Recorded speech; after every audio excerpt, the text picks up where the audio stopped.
میں نے تو اپنی زندگی میں اب تک، حالانکہ میں تو درس نظامی میں نے پڑھا ہے، میں نے المہند المفند کا ہمیں تو پتہ بھی نہیں تھا اس میں کیا لکھا ہوا ہے. یہ قصے پرانے ہو چکے تھے، یہ بحثیں ختم ہو چکی تھی، نئے سرے سے ایک پرانے قصے اٹھا کے امت میں آگ لگا دینا. واہ واہ سرکار، سبحان اللہ، آپ کو پتہ ہی نہیں تھا المہند میں کیا لکھا ہے. تو سر پھر دیکھیں کہ یہاں وہ بندہ بیٹھا ہے جو مفتیا کی ایجوکیشن کر رہا ہے کہ آپ کو پتہ ہی نہیں کہ آپ کے عقیدے کیا ہیں، وہ ہیں جو المہند میں لکھے ہوئے ہیں. تو یہ جو ہمارے یہاں سلسلہ چل پڑا ہے نا کہ سارے غلط ہیں، یہ بھی میں نام نہیں لیتا، یعنی وہ بھی غلط، وہ بھی غلط، وہ بھی غلط، وہ بھی غلط، مجھے پتا ہے اسلام کا. اس کا مطلب یہ آدمی جائے گا، 2-4 اس جیسے اور جائیں گے، باقی تو سارے اب تک غلط لوگ تھے. تو شاید جنت میں پھر دال چاول پکے ان کے لیے. وہ یہ تو آپ لوگ باتیں کرتے ہیں، میں تو کہتا ہوں اب سب کے سب لوگ اپنی کیتیاں بھگت کے پھینٹی کھا کے جنت ہی جاؤ گے انشاءاللہ. لیکن آپ تو کہتے ہیں دوسرے تو سارے فارغ ہیں.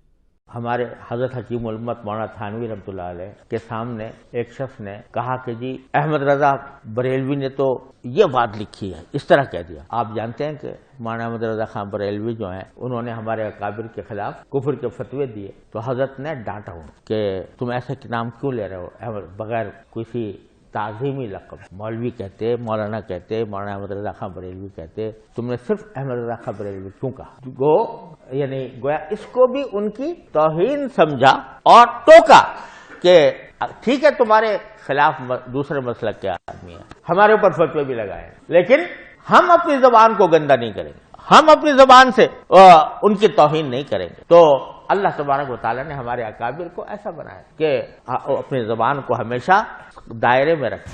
المہند ہند کی تلوار، علی المفند ایک پاگل سٹھیائے ہوئے بابے کے اوپر جس کا دماغ چل جائے. اور وہ بابا کسے کہا انہوں نے؟ احمد رضا بریلوی کو. جناب جب اشرف علی تھانوی صاحب اتنی سخت لینگویج یوز ہوئی احمد رضا بریلوی کے بارے میں کہ پاگل بابا کہا، اس وقت تو ان کی رگ نہیں پھڑکی کہ احترام سے لکھے نام، اور بعد میں مریدوں کے سامنے مولانا کے بغیر ذکر ہو گیا تو احترام کی رگ پھڑک گئی. وہ کینوں کہانیاں کراندے ہو؟ ہوں تہاڈی کہانیاں نہیں چلنیاں، نہ تہاڈے وڈیاں دی چلنی ہے نہ چھوٹیاں دی. اب یہاں پہ بنتا ہے کہ میں بتاؤں کہ تعظیم والا معاملہ کس لیول تک آپ کے بزرگوں نے کیا ہے دوسروں کا. اگلے دن وہ تقی عثمانی صاحب کا نا دیوبندیوں نے ایک کلپ اپلوڈ کیا اور وہ اپنے مریدین کو بتا رہے تھے کہ ہمارے کابرین کی زبان بڑی اچھی تھی. وہ کہتے ہیں کہ جی اشرف علی تھانوی صاحب کے سامنے کسی نے کہہ دیا کہ احمد رضا بریلوی نے یہ لکھا ہے، تو انہوں نے اسے ڈانٹا کہ تم ان کا نام احترام سے کیوں نہیں لے رہے، اس کے ساتھ لگاؤ مولانا احمد رضا بریلوی. ٹھیک ہے، تو پھر وہ ساتھ کہتے ہیں کہ حالانکہ احمد رضا بریلوی صاحب نے ہمارے کابرین پہ کفر کے فتوے لگائے ہوئے تھے، لیکن ہمارے کابرین کی زبان ایسی تھی کہ وہ اپنے مخالفین کے بارے میں احترام کا رویہ رکھتے تھے اور اپنے مریدین کو بھی یہی سکھاتے تھے. ہمارے حضرت حکیم الامت مولانا تھانوی رحمۃ اللہ علیہ کے سامنے ایک شخص نے کہا کہ جی احمد رضا بریلوی نے تو یہ بات لکھی ہے، اس طرح کہہ دیا. آپ جانتے ہیں کہ مولانا احمد رضا خان بریلوی جو ہیں انہوں نے ہمارے اکابر کے خلاف کفر کے فتوے دیے، تو حضرت نے ڈانٹا ہوں کہ تم ایسے نام کیوں لے رہے ہو بغیر کسی تعظیمی لقب. مولوی کہتے، مولانا کہتے، مولانا احمد رضا خان بریلوی کہتے، تم نے صرف احمد رضا خان بریلوی کیوں کہا؟ یعنی گویا اس کو بھی ان کی توہین سمجھا اور ٹوکا کہ ٹھیک ہے تمہارے خلاف دوسرے مسلک کے آدمی ہیں، ہمارے اوپر فتوے بھی لگائے، لیکن ہم اپنی زبان کو گندا نہیں کریں گے، ہم اپنی زبان سے ان کی توہین نہیں کریں گے. تو اللہ تبارک و تعالیٰ نے ہمارے اکابر کو ایسا بنایا کہ اپنی زبان کو ہمیشہ دائرے میں رکھتے. انہوں نے تو خیر اس سے بھی بڑا جملہ بولا ہے. وہ کہتے ہیں دیکھیں اللہ نے ہمارے اکابرین کو کیسا بنایا تھا، اللہ معافی دے. دیکھو انہوں نے اکابرین بڑھ کے نازل ہوئے نے، جیسے کہتے ہیں نا نبی الاسلام کو رحمت للعالمین بنا کر بھیجا. ایک کہتے ہیں ساڈے بابے بنا کے اتو نازل ہوئے نے. کیڑے؟ اشرف علی تھانوی رسول اللہ علیہ بابے، جی آل امداد رسالہ، وہ بابے کہتے ہیں ہمارے کابرین کو اللہ نے ایسا بنایا تھا. اور وہ بات کسی کر رہے تھے؟ اشرف علی تھانوی نے سمجھایا. اب آپ نے یہ بات یاد رکھنی ہے. تو ہم مولانا تقی عثمانی صاحب حفظہ اللہ تعالی سے ریکویسٹ کرتے ہیں کہ سر آپ ذرا یہ اپنی عوام کو بتائیں کہ آپ کی جو عقائد کی بنیادی کتاب ہے المہند علی المفند، اس پہ جو 25 علماء دیوبند نے سائن کیے تھے اس میں کیا اشرف علی تھانوی صاحب کے سائن موجود نہیں ہیں؟ اور انہوں نے لکھا ہے کہ میں نے اس کتاب کو پڑھا ہے, میں اس کے ساتھ متفق ہوں, اور لکھا ہے اینڈ پہ جا کے اپنے سائن کیے ہیں اشرف علی تھانوی حنفی چشتی. اور یہاں آپ کو تھانوی صاحب کا یہ واقعہ سنا رہے ہیں کہ انہوں نے اپنے مرید کو ڈانٹا. تو سر یہ بتائیے کہ المحند علی المفند کا مطلب کیا ہے؟ المحند ہند کی تلوار, علی المفند ایک پاگل سٹھیائے ہوئے بابے کے اوپر جس کا دماغ چل جائے. اور وہ بابا کسے کہا انہوں نے؟ احمد رضا بریلوی کو.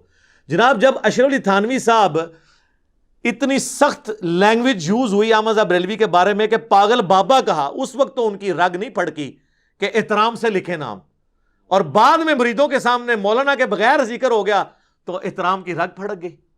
وہ کینوں کہانیاں کراندے ہو, ہوں تہاڈی کہانیاں نہیں چلنیاں, نہ تہاڈے وڈیاں دی چلنی نہ چھوٹیاں دی. اگر مفتی اعظم پاکستان, بلکہ وہ تو کہتے ہیں اس وقت مفتی اعظم ارتھ ہیں وہ, ہاں جی, اس لیے کہ انڈیا والے بھی ان کو مفتی اعظم کہتے ہیں, تقی عثمانی صاحب کو. جب ان کا لیول یہ ہے کہ وہ بیٹھ کے اپنے بچوں کو اس قسم کی کہانیاں کروا رہے ہیں کہ اللہ نے ہمارے کابرین کو ایسا بنایا تھا. سر آپ کے کابرین کو ایسا بنایا تھا کہ وہ احمد رضا بریلوی صاحب کو المفند کہتے تھے, اور اس میں انہوں نے اس میں لکھا ہے کہ احمد رضا بریلوی اور ان کی پوری جماعت ایک شیطانی لشکر ہے جو ہم پہ حملہ آور ہوا ہے, جس طرح کے انبیاء کرام پر شیاطین حملہ آور ہوتے تھے, علماء دیوبند رضی اللہ عنہم پر یہ حملہ آور ہوا ہے. رضی اللہ عنہم بھی لکھا. تو اب آپ کو بچوں پتہ چلا کہ اللہ تعالیٰ نے دیوبند کے کابرین کو کیسا بنایا تھا. اب تو ہم یہ کہیں گے نا کہ وہ اپنے مخالفین کو المفند کہتے تھے اور ان کے سر پہ تلوار رکھتے تھے, المحند ہند کی تلوار علی المفند, ایک پاگل بابے کے اوپر. تو تقی عثمانی صاحب حفظہ اللہ تعالی و دامت برکاتہم العالیہ, آپ کے کابرین کو ایسا بنایا گیا تھا. تو اب آپ یہ کہانیاں کرانی چھوڑ دیں, یہ سب کہانیاں ہیں. آپ کی لینگویج یہی تھی, اور آپ کی نہیں, آپ کے مخالفین نے بھی یہی کیا. اسام الارمین کا مطلب ہے ارمین کی تلوار, اور اس میں احمد رضا بریلوی نے لکھا ہے کہ علماء دیوبند جن کے اوپر فتوے لگائے ہیں یہ سب کے سب کافر ہیں, ان کے کفر میں شک کرنے والا بھی کافر, اور یہ مرتد ہیں, اس پہ اجماع یعنی واجب القتل. تو دونوں نے ایک دوسرے کی بڑی تعظیم کی ہے, عزت کی ہے انورٹڈ کاما کے اندر. تو اب یہ لوگ کہہ رہے ہیں کہ یہ تو انجینئر نے دفن ہوئے ہوئے مسئلے اٹھا دیے ہیں. میں نے تو اپنی زندگی میں اب تک, حالانکہ میں تو درس نظامی میں نے پڑھا ہے, میں نے المحند المفند کا ہمیں تو پتہ بھی نہیں تھا اس میں کیا لکھا ہوا ہے. یہ قصے پرانے ہو چکے تھے, یہ بحثیں ختم ہو چکی تھی, نئے سرے سے ایک پرانے قصے اٹھا کے امت میں آگ لگا دینا. سر دفن نہیں ہوئے ہوئے تھے. دفن تو یہ تب ہوئے ہوتے کہ جب دیوبند اور بریلویوں کی مسجدیں ایک ہوتی. کیا دیوبندی دعوت اسلامی کی جماعت کے لوگوں کو اپنی مسجد میں آنے دیتے ہیں؟ اور کیا بریلوی تبلیغی جماعت کو اپنی مسجد میں آنے دیتے ہیں؟ تو پھر یہ کہنا کہ دفنائے ہوئے مسئلے انجینئر نے اٹھائے ہیں, تو ایسا تو نہیں. یہ دفن تو ہوئے ہی نہیں تھے, یہ دفن ہوئے نہیں سر. یہ لاشیں دفنانے کا وقت اب آیا ہے. یہ تو گل سڑ کے تعفن پھیلایا ہوا ہے پوری دنیا میں ان لاشوں نے. ہم انہیں ایک ایک کر کے ڈھونڈ ڈھونڈ کے دفنا رہے ہیں اللہ کے فضل سے, تاکہ ان کی بدبو ختم ہو. یہ دفنائے ہوئے مسئلے نہیں ہیں سر. اور اگر ان چیزوں کے بعد میں رزلٹ یہ نکالوں نا کہ آپ لوگ کافر ہیں, پھر تو آپ کہیں میں تو یہ ایسا رزلٹ نہیں نکالا, میں تو آپ کو مسلمان سمجھتا ہوں. آپ ایک دوسرے کو کافر سمجھتے تھے, آپ بھی سمجھتے ہیں. 1400 سال میں دین اسی کو سمجھ آیا, کیا یہی جنت میں جائے گا؟ تو یہ جو ہمارے یہاں سلسلہ چل پڑا ہے نا کہ سارے غلط ہیں, یہ بھی میں نام نہیں لیتا, یعنی وہ بھی غلط, وہ بھی غلط, وہ بھی غلط, وہ بھی غلط, مجھے پتا ہے اسلام کا. اس کا مطلب یہ آدمی جائے گا, 2-4 اس جیسے اور جائیں گے, باقی تو سارے اب تک غلط لوگ تھے. تو شاید جنت میں پھر دال چاول پکے ان کے لیے. وہ یہ تو آپ لوگ باتیں کرتے ہیں. میں تو کہتا ہوں اب سب کے سب لوگ اپنی کیتیاں بھگت کے پھینٹی کھا کے جنت ہی جاؤ گے انشاءاللہ. لیکن آپ تو کہتے ہیں دوسرے تو سارے فارغ ہیں. کہتے ہیں دیکھیں جی گندی مکھی جو ہے نا وہ گند پہ ہی بیٹھتی ہے جا کے. ٹھیک ہے جی, میں گندی مکھی ہوں, بس صرف اس کے ساتھ ایڈ کریں یہ گند پھیلایا کس نے تھا. آپ اپنے ہر جمعے کے خطبے میں کہا کریں کہ انجینئر وہ گندی مکھی ہے جو ہمارے بزرگوں کے گند پہ ہی جا کے بیٹھتی ہے. تو لوگ کہیں گے کہ شکر الحمدللہ ہمارے بزرگوں کا گند صاف کرنے والی کوئی مکھی تو آئی. اصل مجرم تو وہ ہیں جنہوں نے گند ڈالا تھا. ٹھیک ہے, اور اللہ کے فضل سے یہ مکھی ایسی نکلی ہے کہ اس نے وہ گند صاف بھی کر دیا ہے اللہ کے فضل سے. شاید کی مکھی سے تو گند صاف ہی نہیں ہوتا. تو لہٰذا یہ کہنا کہ فلاں جو ہے وہ اس لیے گمراہ ہے کہ وہ کسے کہانیاں بیان کر رہا ہے، فلاں اس لیے گمراہ ہے کہ وہ روٹین سے ہٹ کے کوئی عقائد بیان کر رہا ہے، لہذا اس کو بھی نہ سنیں، اس کو بھی نہ سنیں. نہیں، یہ دنیا میں واحد پلیٹ فارم ہے جو کہتا ہے سب کو سنیں.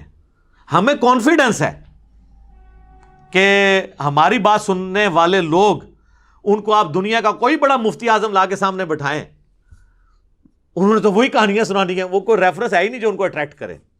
ہم تو کہتے ہیں ٹھیک ہے ہماری طرف سے آفر ہے، جس نے ہماری اس اکیڈمی میں آ کے درس ریکارڈ کرنا ہے کرے، ہماری آڈینس سے خطاب کرے، لیکن سر ہمیں بھی اجازت دیں. ہاں آ جائے، یعنی مجھے بھی اجازت دیں نا کہ مولانا تقی عثمانی صاحب کی مسجد میں ایک جمعہ میں بھی پڑھاؤں اور المحند کے جو عقائد ہیں ان کو میں کتاب و سنت سے بیان کروں. ٹھیک ہے آپ کی عوام جو ہے وہ اگر غلط ہوا تو چھوڑ دے گی، اور آپ آ کے جو کچھ میرے بارے میں کہنا چاہتے ہیں یہاں آ کے کہیں، آپ کو اوپن اس چیز کی اجازت ہے، آئیں کریں بات. لیکن ان کو پتہ ہے، اسی لیے تو وہ لوگ پوچھ رہے ہیں وہ مفتی صاحب کیوں نہیں آ رہے، آپ نے کتنے اعتماد سے بات کی تھی، وہ قیامت تک نہیں آئیں گے. اس لیے کہا تھا میرے بھائی وہ اپنی عوام کے سامنے ان عقیدوں کو ڈیفینڈ نہیں کر سکتے، کیونکہ انہوں نے یہ عقیدے سارے بریلویوں کے کھاتے میں ڈالے ہوئے ہیں.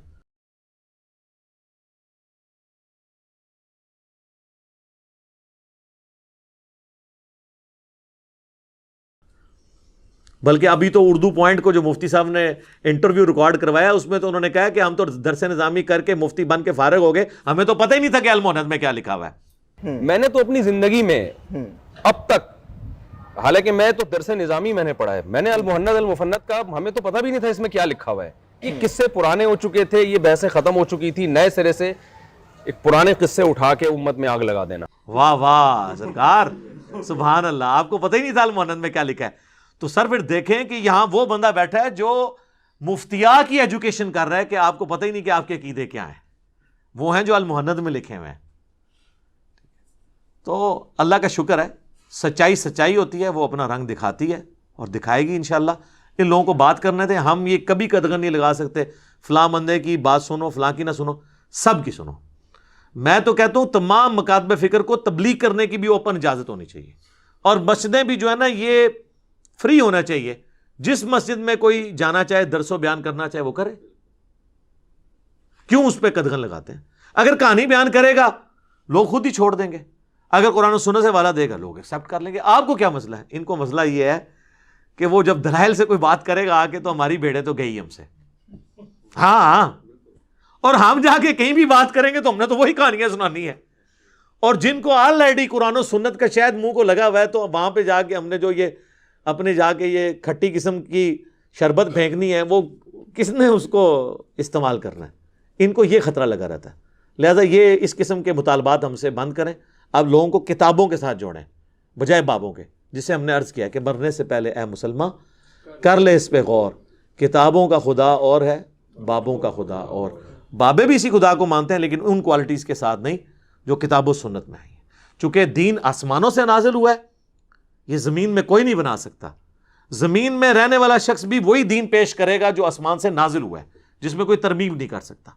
تو جو بھی کرے آپ اس سے ایکسیپٹ کریں اور اس کے بارے میں یہ ورڈک نہ دیں کہ اس کا تو پتہ ہی نہیں اس کا فرقہ کون سا ہے، اس کا تو یہ پتہ ہی نہیں چلتا، یہ گورکھ دھندا ہے. آپ نے ان کے بارے میں کوئی ایک لفظ، دو لفظوں میں آپ نے ان کے بارے میں جو آپ کے ذہن میں آ رہا ہو آپ نے بتانا ہے. اچھا، انجینئر محمد علی مرزا صاحب. گورکھ دھندا کوئی سمجھ نہیں آتی اس شخص کی، وہ کون ہے کیا ہے. ٹھیک ہے، یہ ہے وہ ہے. سر دیکھیں جادو وہ جو سر چڑھ کے بولے، کیا ہم نے کوئی اپنی کتاب لکھ کے آپ کو تھمائی ہے؟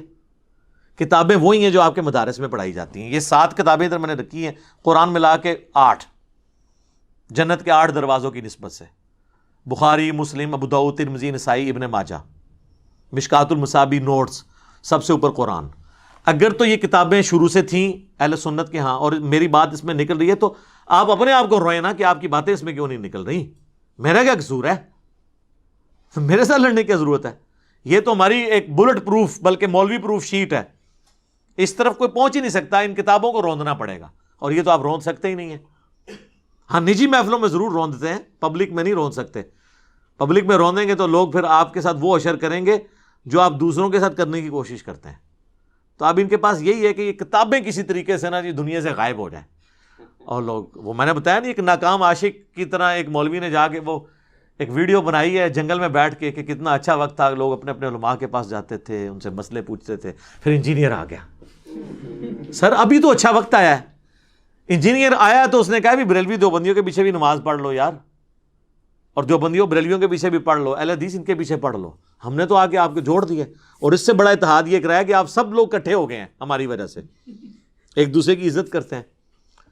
پرانے بابے ایک دوسرے کو کافر ڈکلیئر کر کے گئے ہیں, اور ابھی والے احترام کے ساتھ نام لیتے ہیں اور اتنی رسپیکٹ دیتے ہیں. تو سر یہ کریڈٹ تو دیں نا. وہ اسی وجہ سے کہ ہم کہتے ہیں سب کو سنیں. یہ قدغن آپ نہیں لگا سکتے کہ اس کو سننا ہے اس کو نہیں سننا. باقی ہمارا تو کام صرف سمجھانا ہے.